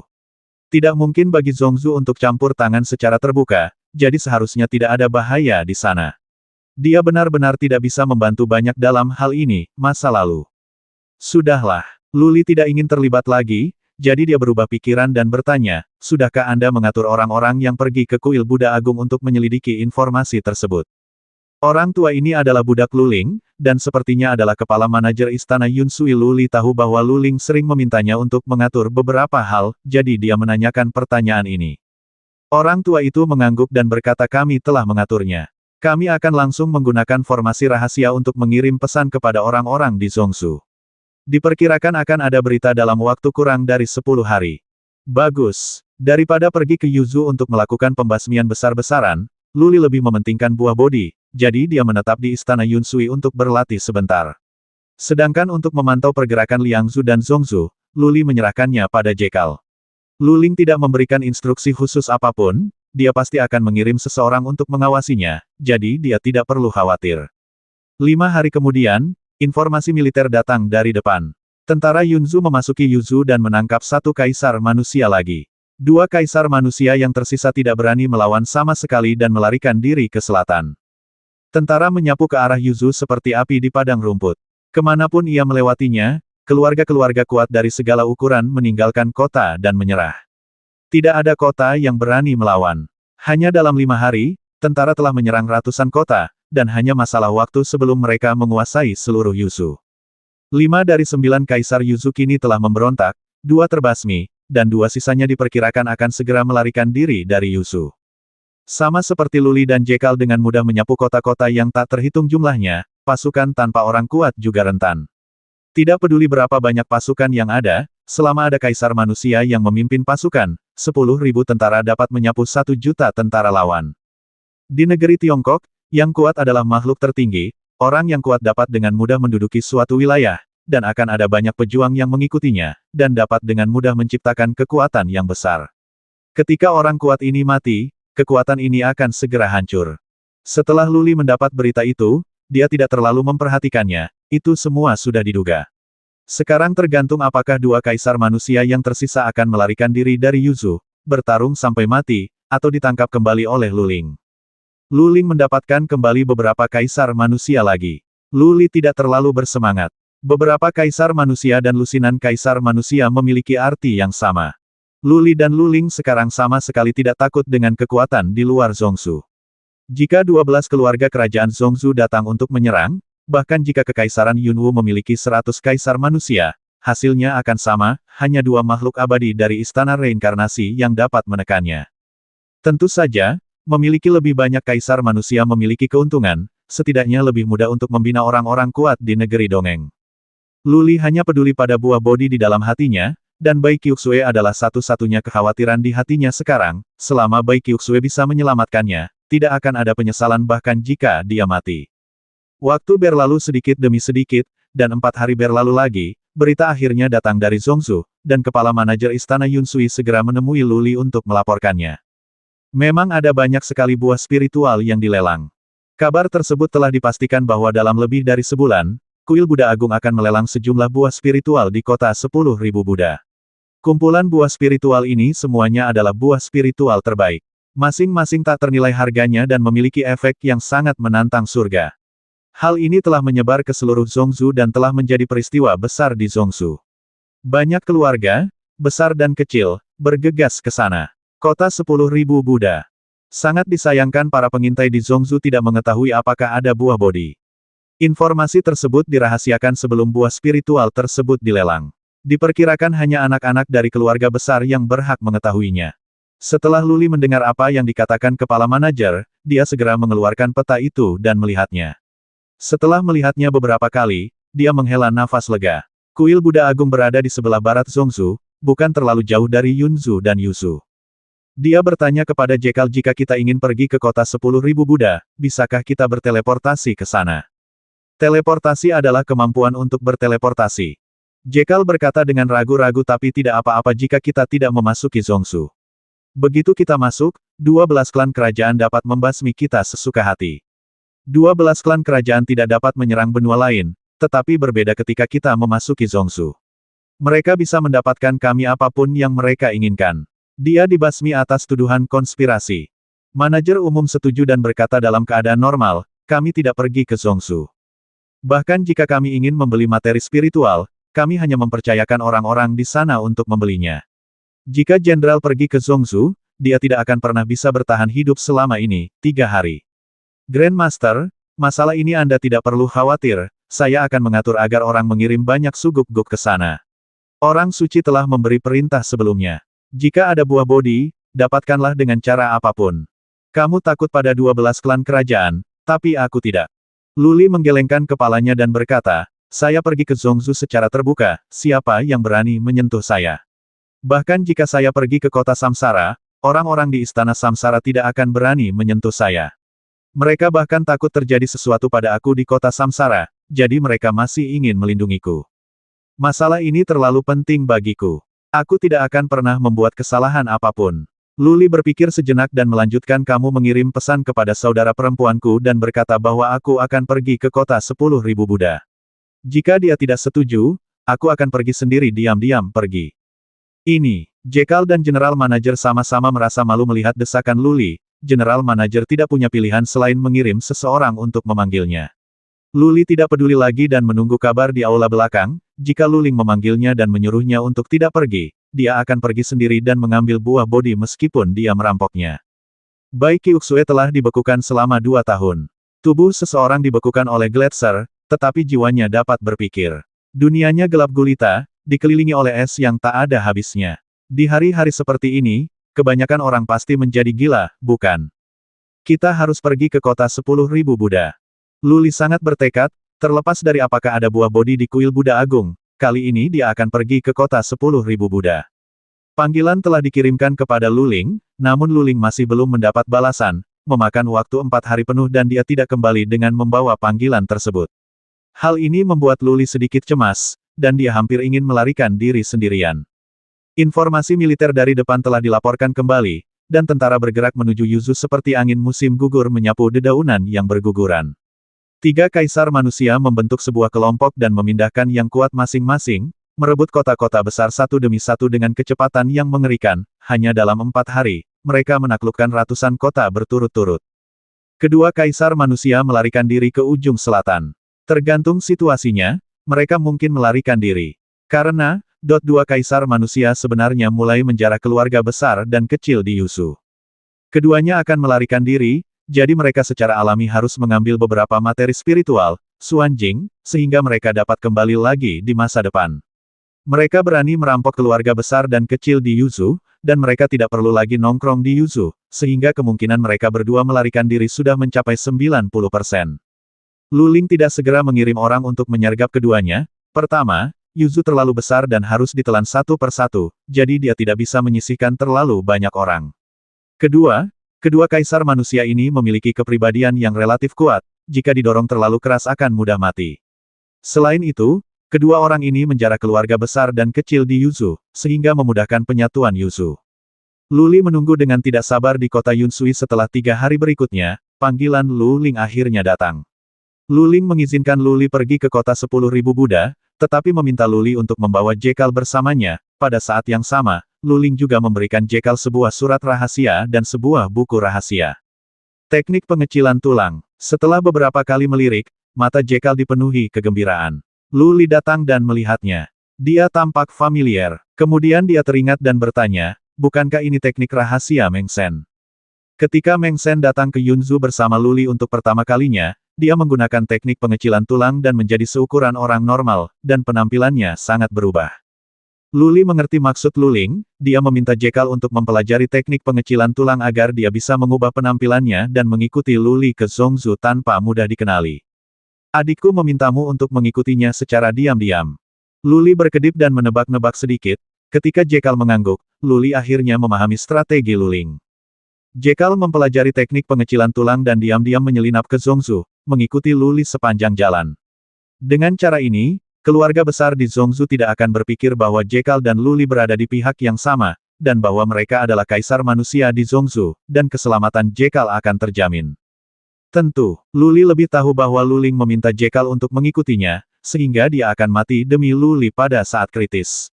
Agaknya surat rahasia Luling kepada Jekyll berisi instruksi seperti itu. Luli merenung sejenak, lalu mengeluarkan peta dan menunjuk ke kota 10.000 Buddha dan bertanya, berapa lama waktu yang kita butuhkan untuk sampai ke sini dalam waktu tercepat?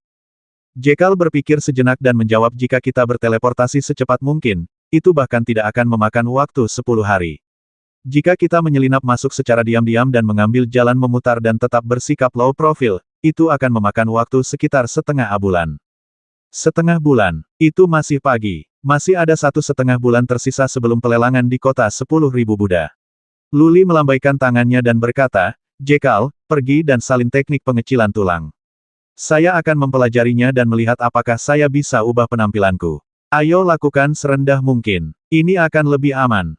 Oke, terima kasih, Grandmaster. Ada sedikit rasa terima kasih di wajah Jekal. Luli memikirkannya. Jika dia tetap bersikap rendah hati, kecil kemungkinan Luli mendapat masalah, dan harapannya untuk bertahan hidup akan lebih besar.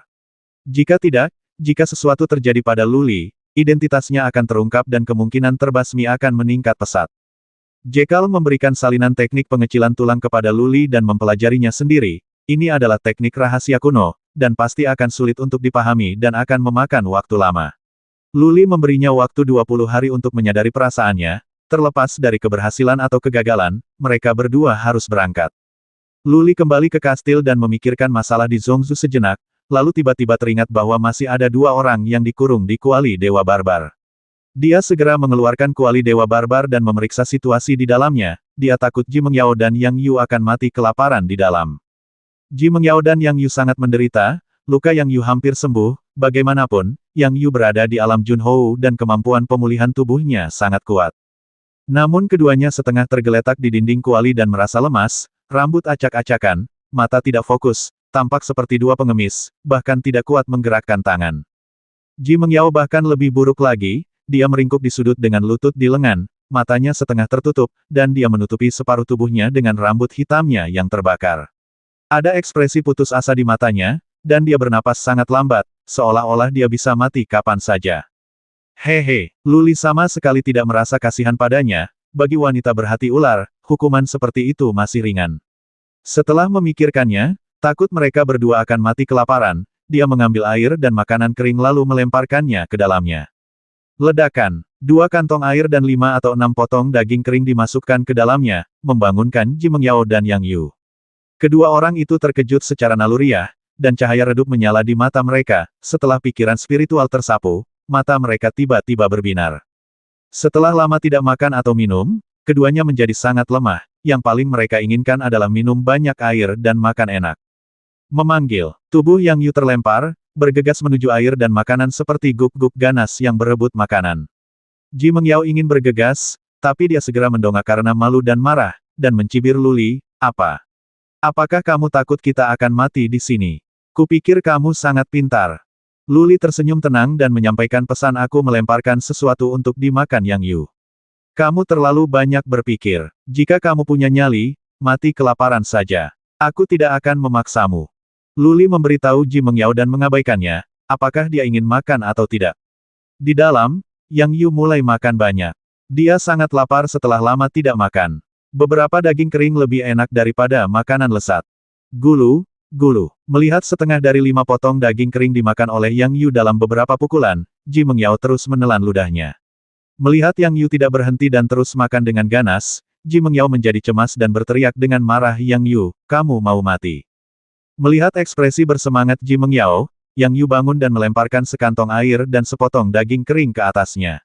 Ji Mengyao tidak peduli dengan citranya, jadi dia mengambil air dan minum banyak, lalu mengambil daging kering dan memakannya.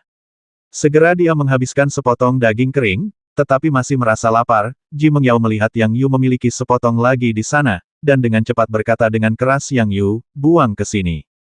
Yang Yu melemparkannya dengan enggan, dan Ji Mengyao terus makan. Setelah beberapa saat, ekspresi Yang Yu berubah, dan dia berjalan keluar dari sudut dengan perut di tangan. Setelah lama tidak makan dan makan serta minum banyak sekaligus, tentu saja perut saya akan terasa tidak nyaman, di sini tidak ada toilet, jadi saya hanya bisa menyelesaikannya saat itu juga. Yang Yu, kamu ingin mati. Mencium bau busuk, dia melirik dengan pikiran spiritualnya dan melihat Yang Yu berjongkok dan buang air besar, Ji Mengyao hampir memuntahkan daging kering yang dia makan. Namun dia segera menjadi malu karena perutnya mulai mual. Keduanya sudah lama tidak makan, dan perut mereka berdua tidak bisa menahan setelah makan berlebihan. Setelah menahan diri sejenak, Ji Mengyao menahan perutnya dan tidak bisa menahannya, berjongkok di sudut dan mengeluarkan banyak cairan. Dia merasakan pemikiran spiritual menyapu ke arahnya dengan tenang, dan dia sangat malu hingga dia ingin menabrak tembok dan mati. Dia dilahirkan dalam keluarga besar, dan dia selalu sangat anggun dan pendiam, tetapi sekarang dia berhubungan S3 kilodetik di depan seorang pria, yang membuatnya ingin menjadi gila dan melarikan diri. Tapi dalam situasi ini, bisakah dia mengamuk? Itu akan terbang. Ji Mengyao hanya bisa mengutuk dan mengutuk di dalam hatinya iblis. Iblis, Luli, kamu adalah iblis. Kamu tidak boleh mati dengan baik, kamu tidak boleh mati dengan baik. Luli melemparkan kuali Dewa Barbar ke dalam cincin luar angkasa dan mulai bermeditasi tentang teknik pengecilan tulang. Teknik pengecilan tulang ini agak rumit, namun tidak terlalu sulit. Prinsip operasi pengecilan tulang adalah mengeluarkan tulang dari posisinya dan mengontraksikan otot. Meskipun hal ini tidak mempengaruhi tindakan kalian, namun akan berdampak besar ketika kalian melawan musuh. Oleh karena itu, Meng Shen mengatakan sebelumnya bahwa dia akan terekspos segera setelah dia melakukan kontak dengan musuh. Teknik pengecilan tulang ini sangat cocok untuk Luli dan Jekal, lagi pula mereka berdua pergi ke sana bukan untuk membasmi orang, melainkan hanya demi buah bodi. Jika bisa dilelang dengan Xuan Jing, tidak akan banyak masalah. Penguasa istana pembasmi iblis melindungi Luli selama 10 tahun. 12 keluarga kerajaan Zhongzhou tidak akan pernah berani menyentuh Luli. Jika Luli muncul di kota 10.000 Buddha secara terbuka, kuil Buddha Agung akan khawatir akan sesuatu, mungkin terjadi pada Luli. Jadi selama masih ada buah bodi yang dilelang di kuil 10.000 Buddha dan Luli melelangnya lagi, dia bisa mengungkapkan identitasnya dan tidak ada yang berani menyentuhnya. Setelah 10 hari pencerahan, Jekal keluar dari pengasingan dan mencapai kesuksesan. Dia mendiskusikannya dengan Luli dan diam-diam pergi ke Zhongzhou sendirian. Jika dia pergi bersama Luli, dia akan lebih terekspos, jadi dia berencana pergi ke Zhongzhou secara diam-diam untuk melindungi Luli secara diam-diam. Jika dia pergi lebih awal, dia bisa membuat pengaturan yang lebih baik. Luli terus memahami teknik pengecilan tulang setelah 5 hari, seluruh tubuhnya bersinar dengan cahaya putih, dan kemudian otot dan tulangnya mulai berubah. Tubuhnya tiba-tiba menjadi melotot, otot-otot di wajahnya menggeliat dan wajahnya menjadi lebih besar. Luli sendiri bukanlah orang yang tinggi, jadi jika tulang dan ototnya berkontraksi, dia akan menjadi kurcaci. Dia tidak menyukainya, jadi dia melakukan yang sebaliknya, membuat ototnya menonjol dan tulangnya membesar, sehingga berubah menjadi pria besar yang kasar. Selain itu, dia belum mencukur janggutnya selama periode ini, dengan perubahan penampilan ini, dia tampak seperti pria yang sakti dan berkuasa, dan temperamennya juga banyak berubah. Dia berjalan mengelilingi ruangan beberapa kali dan melihat ke cermin, merasa sangat puas. Teknik pengecilan tulang ini bukanlah penyamaran, dan tidak ada jejak penyamaran pada tubuh, bahkan jika pikiran spiritual orang kuat memindainya, tidak ada yang dapat dideteksi. Kecuali seseorang sangat mengenal aura jiwa Anda tidak takut orang lain mengenali Anda sama sekali. Dia berjalan keluar dan mengejutkan kepala manajer, mengira seseorang telah menyelinap ke istana Yun Sui. Baru setelah Luli berbicara, dia menyeringai dan berkata, teknik pengecilan tulang ini sangat luar biasa. Saya pikir itu hanya bisa membuat saya lebih kecil, tapi ternyata tidak. Saya pikir Tuan Muda Li bisa berubah menjadi pria kekar. Luli mengeluarkan sepasang baju perang hitam yang kuat, memakainya, dan menancapkan pedang tingkat surga di punggungnya. Dia mengubah gaya rambutnya dan menyampirkannya dengan santai di belakang kepalanya, dan aura yang kuat segera terungkap. Hahaha, Pramugara Agung tertawa dan berkata, jika Grandmaster mengubah suaranya, dia akan menjadi orang yang benar-benar berbeda. Luli mengangguk, berpikir sejenak dan berkata, apakah ada harta karun yang dapat melindungi aura jiwa? Jika saya bertemu seorang kenalan, seseorang masih dapat merasakan aura jiwa saya. Berikan saya harta karun, dan Anda tidak akan merasakannya, takut dikenali saat bertemu kenalan. Keluar. Kepala manajer berpikir sejenak, matanya berbinar dan berkata memang benar, Sekte Tianlian memiliki sejenis pil jiwa surgawi, yang dapat melindungi kumpulan jiwa setelah menelannya.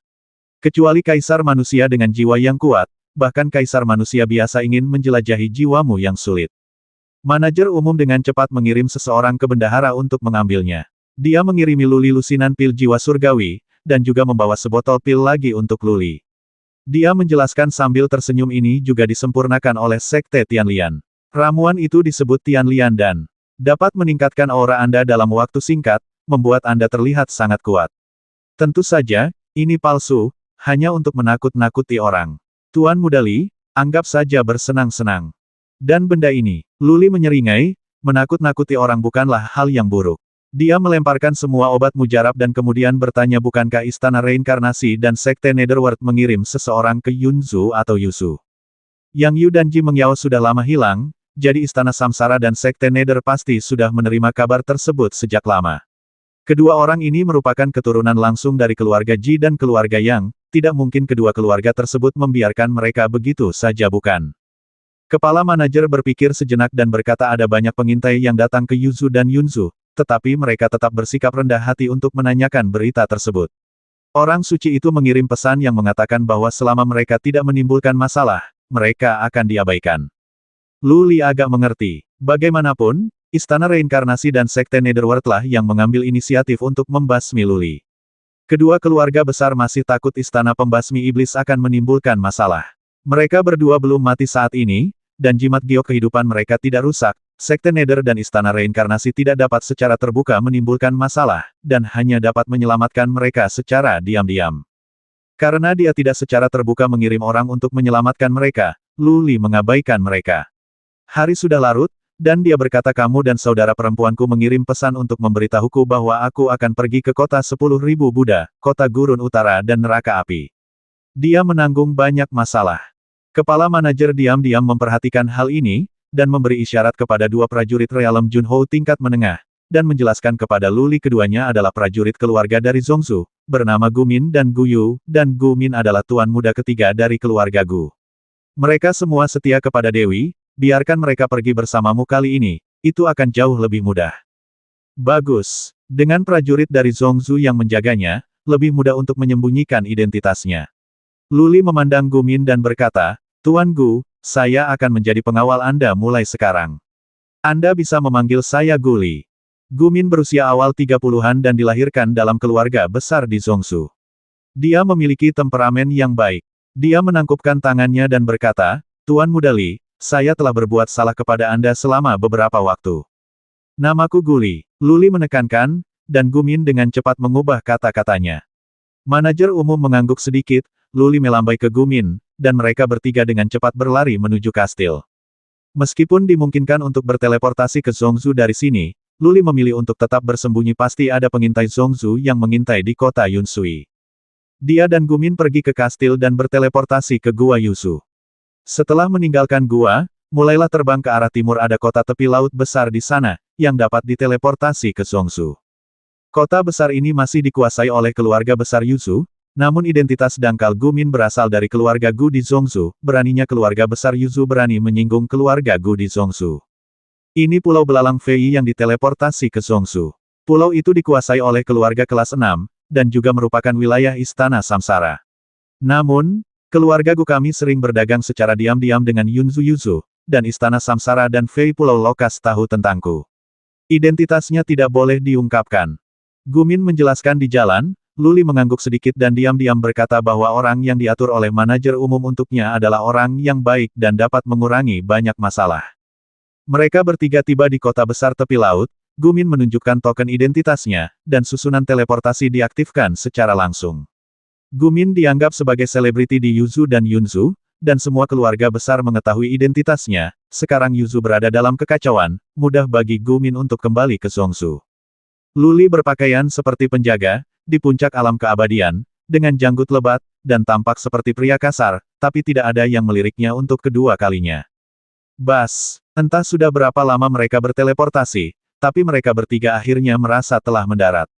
Lu Li merasakan sekelilingnya dan menemukan bahwa energi mendalam dari langit dan bumi jauh lebih kaya, dan dia tahu sudah waktunya untuk menginjakan kaki di Zongzu lagi. Zongzu adalah tanah terbesar dan tersubur di Tiongkok, dan juga merupakan pusat alam Doutian. Bertahun-tahun yang lalu, umat manusia dan puluhan ribu ras kuno bersaing di sini untuk mendapatkan supremasi. Pada akhirnya, umat manusia meraih kemenangan besar dan mengukuhkan kejayaan umat manusia. Lu Li tiba-tiba merasa sedikit emosional, dan matanya menjadi sedikit berkabut. Dia bertanya-tanya apakah dia dan Lu Ling akan memiliki kesempatan untuk datang ke negeri ini untuk bersaing memperebutkan supremasi dalam hidup ini. Pulau Belalang adalah wilayah pasukan kelas 6 di bawah Istana Reinkarnasi, dan memang ada banyak pengintai di sini. Setelah Lu Li dan yang lainnya berteleportasi, pikiran spiritual yang tak terhitung jumlahnya segera mengunci mereka bertiga. Setelah mendeteksi bahwa itu adalah Gumin, banyak dari pikiran spiritual tersebut menyusut kembali. Banyak pemikiran spiritual menyapu Luli, tetapi tidak banyak berhenti. Luli merasakan bahwa tidak banyak orang kuat di pulau ini, hanya ada 3 orang di tingkat tertinggi alam raja, dan tidak ada ancaman.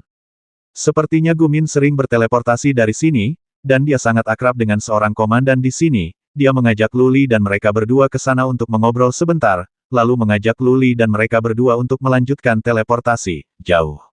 Luli berdiri diam di belakang Gumin, kekuatannya di puncak alam abadi tidak menarik perhatian siapapun, terutama karena penampilannya terlalu biasa, dan Anda dapat dengan mudah menemukan lusinannya di jalan. Ketika susunan teleportasi diaktifkan, tidak ada pikiran spiritual yang datang ke arahnya. Luli tahu bahwa dia telah berhasil menyelinap ke Zongsu. Teknik pengecilan tulang ini memang merupakan teknik rahasia kuno, jika mengandalkan penyamaran pasti orang akan mengetahui petunjuknya. Mereka bertiga berteleportasi ke arah utara secara berurutan, keluarga Gu berada di utara, yang juga berada dalam lingkup pengaruh istana reinkarnasi. Namun, keluarga Gu hanyalah keluarga kelas 5 dan tidak memenuhi syarat untuk memiliki hubungan dengan istana reinkarnasi. Setelah berteleportasi lebih dari selusin kali, di kota berukuran sedang, Gumin membawa Luli dan mereka berdua mencari penginapan untuk bermalam. Gumin juga pergi ke negeri kembang api sendirian di malam hari. Dia adalah seorang playboy terkenal, tidak normal jika dia tidak menemukan wanita untuk malam itu. Setelah fajar, Luli, Gumin dan yang lainnya pergi. Ketika mereka keluar dari penginapan, mereka bertiga menemukan tanda kecil di jalan. Tanda kecil itu sangat tidak mencolok, tapi itu adalah kode rahasia yang disepakati antara Luli dan Jekal. Melihat tanda ini, Luli tahu bahwa Jekal mengetahui keberadaannya meskipun dia tidak berada di kota, dan dia merasa lebih nyaman. Sesuai rencana perjalanan, mereka bertiga harus kembali ke wilayah keluarga Gu terlebih dahulu. Bagaimanapun, Gumin akan pergi ke Yunzu untuk berbisnis atas nama keluarga Gu. Bagaimana mungkin dia tidak kembali ke keluarga Gu kapan dia kembali ke Zongsu? Setelah berteleportasi selama 3 hari berturut-turut, mereka bertiga akhirnya sampai di kota Guyao tempat keluarga Gu berada saat malam tiba. Di ruang rahasia keluarga Gu, Gumin membawa Gu Feihong, kepala keluarga Gu, untuk menemui Luli. Budak tua, tolong temui Tuan Li. Melihat Gu Feihong berlutut di hadapannya, Luli diam-diam mengagumi metode Luling, kepala keluarga Gu sebenarnya adalah budak Phoenix-nya. Namun, mengingat Luling ingin menjual materi spiritual dalam jumlah besar di neraka dan diam-diam membeli materi spiritual di Zongsu, jika banyak keluarga yang diam-diam membantu, mengandalkan masyarakat Yunzu akan sangat merepotkan, jadi saya bisa memahami pengaturan Luling. Beimo tidak memiliki keluarga pengendali di Zongsu, jadi setelah paviliun Linglong diblokir, tidak ada cara untuk membeli materi spiritual apapun di Zongsu. Karena dia berasal dari Luling, Luli menetap dengan tenang. Setelah tinggal selama sehari, Gumin membawa Luli dan 5 tetua keluarga Gu dan berangkat. Gu Yu dan Luli masih menjadi pengawal Gumin dan mengikuti mereka. Tujuannya kali ini adalah kota 10.000 Buddha. Pelelangan kota 10.000 Buddha akan segera dimulai. Anak-anak dari keluarga besar di Zongsu semuanya berkumpul menuju kota 10.000 Buddha. Dulu, adalah hal yang normal bagi Gumin dan yang lainnya untuk melakukannya dan mereka tidak akan menarik perhatian siapapun. Lokasi kuil Buddha Agung terletak tepat di utara Istana Samsara, hanya membutuhkan 7 atau 8 hari perjalanan jauh dari kota Guyao, waktu yang cukup lama. Jekal tidak pernah menghubungi Luli lagi dalam perjalanan. Luli tahu ini demi alasan keamanan. Semakin sering Jekal menghubungi mereka, semakin mudah hal itu terungkap. Setelah 8 hari berteleportasi terus-menerus, Luli dan yang lainnya akhirnya tiba di sebuah kota besar dekat kota 10.000 Buddha, kota 1000 setan. Masih ada waktu setengah bulan sebelum pelelangan, jadi Luli dan yang lainnya tidak terburu-buru. Ada kerumunan campuran di kota 10.000 Buddha, dan keluarga besar serta kekuatan besar Zongsu mungkin ada di sini.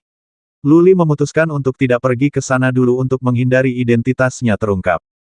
Gumin menetap di kota 1000 setan, bersenang-senang dan minum setiap hari, dan mengganti teman wanitanya setiap hari. Kedua tetua keluarga Gu pergi ke kota 10.000 Buddha terlebih dahulu untuk membuat pengaturan dan menanyakan informasi. 5 hari kemudian, seorang penatua kembali dan membawa banyak informasi. Yang membuat Luli sedikit kecewa adalah pihak pelelangan tidak mengumumkan daftar barang yang akan dilelang, dan tidak dapat dipastikan apakah ada buah bodi. Seperti yang diharapkan oleh Luli, semua kekuatan utama dari 11 keluarga kerajaan di Zongsu mengirim orang paviliun Linglong, Istana Samsara, Makam Tiandi, keluarga Lu, Istana Xiaotian, Paviliun Baihua, Sekte Nether, Klan Gisha, Ciyu Ezai, Istana Wenxian, Aliansi Matahari dan Bulan. 12 kekuatan besar semuanya telah berkumpul, tapi yang dikirim semuanya adalah anak muda. Acara akbar seperti ini seringkali menjadi saat yang tepat bagi generasi muda untuk berkumpul, dan orang-orang berkuasa dari generasi tua pada dasarnya tidak akan terlibat. Ini hanya pelelangan buah-buahan spiritual, bukan pertarungan besar, memungkinkan kaum muda untuk menunjukkan wajah mereka dan melihat pemandangan besar, dan juga nyaman untuk berhubungan satu sama lain, bukan? Lu Li, anggota dari 12 klan kerajaan, telah melihat beberapa dari mereka, termasuk Qi Yuezai dari klan Gixia dari aliansi Matahari dan Bulan dari Istana Abadi, tetapi dia belum pernah melihat tuan muda dan wanita muda dari keluarga mereka. Menurut apa yang dikatakan sesepuh, kali ini anak-anak dari semua keluarga kerajaan datang.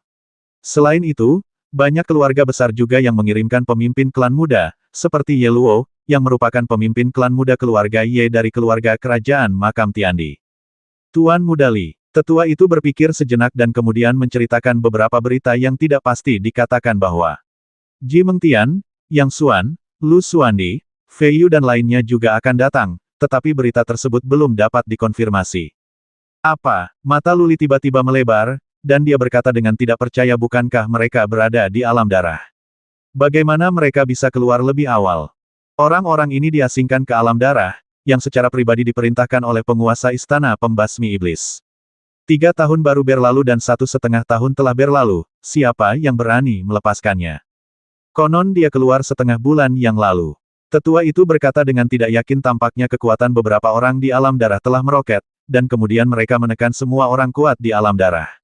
Oleh karena itu, tidak ada gunanya mengasingkan alam darah. Kepala aula kedua bertanya Master Aula Utama untuk mendapatkan instruksi, biarkan mereka pergi. Kekuatannya meroket. Apakah sudah menembus kaisar manusia? Lu Li menghirup udara. Dia tidak memahami alam darah, tetapi karena rumornya sangat menakutkan, sama sekali tidak mungkin dia bisa menekan penduduk asli yang kuat di dalam sampai dia mencapai tingkat kaisar manusia. Tidak tahu. Penatua itu menggelengkan kepalanya dan berkata informasi ini disebarkan secara diam-diam dan belum diumumkan ke publik. Karena saya tidak dapat mengetahui cerita di dalamnya, diperkirakan hal itu tidak akan dikonfirmasi hingga 2 hari sebelum pelelangan dimulai. Tidak ada angin, tidak ada gelombang. Sudut mulut Lu Li menjadi dingin, Ji Mengtian, Yang Xuan, Lu Xuandi dan Fei Yu adalah musuh bebuyutannya. Jika diberi kesempatan, dia pasti akan membasmi beberapa orang. Beberapa dari orang-orang ini berhasil menerobos menjadi kaisar manusia, tetapi Lu Li tidak peduli.